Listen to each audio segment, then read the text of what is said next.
Luluto tayo ng try natin. 'Di ba, may sinabing Bicol Express.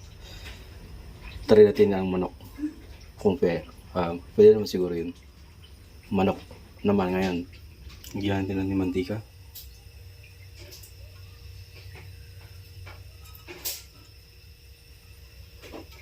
Higyan natin ng bawang. Yan. Sibuyas. Ayan.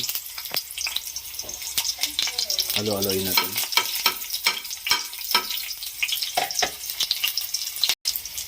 Lagyan na natin yung chicken.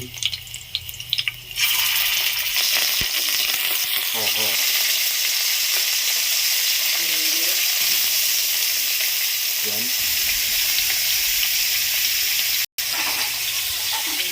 Haloyin natin.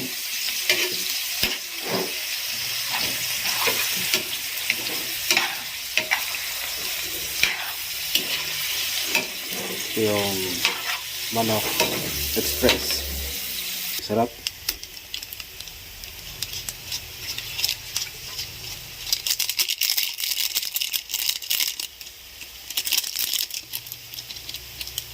Ilagay na natin itong paminta. Yan. Tinang. Yan. Lagyan natin ang konting bagoong para mapanggasungan. O yan.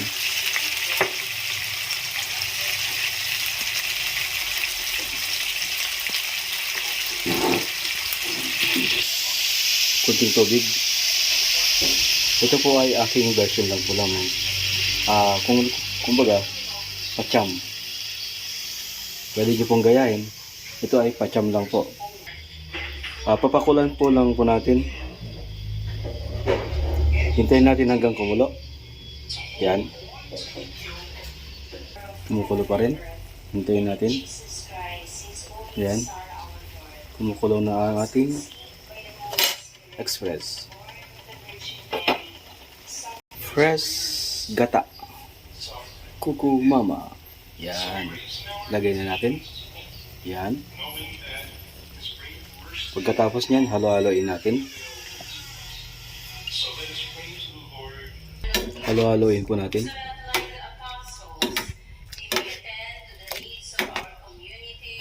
Yan.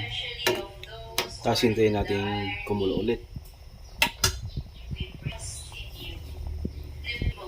Ito po ay aking experimental lang po. Sinusubukan ko lang po kung pwede po kung masarap din yung manok na parang kung baga sa baboy, Bicol Express. Ngayon, manok naman. Subukan natin. Ano po? Hintayin po natin hanggang lumapat po yung sabaw. Ganyan lang po. Babalikan po natin mga after mga ilang minuto. Lagyan na natin itong sili. Ayan. Yan, ilagay na natin. Kasi hindi yan Bicol Express pag hindi walang sili. Ayan. Ayan po. Malapit na maluto ang ating Chicken Express. Nagmamantika na ang ating Chicken Express.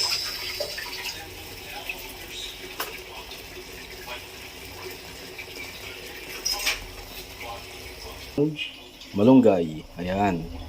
Ihalo natin ngayon yung malunggay. Ayan. Ito po ay aking pacham lang po. Kaya kung baga experiment. Wala akong pinagayahan. Pagkatapos, haluin natin. Ayan po. Halo-haloin natin.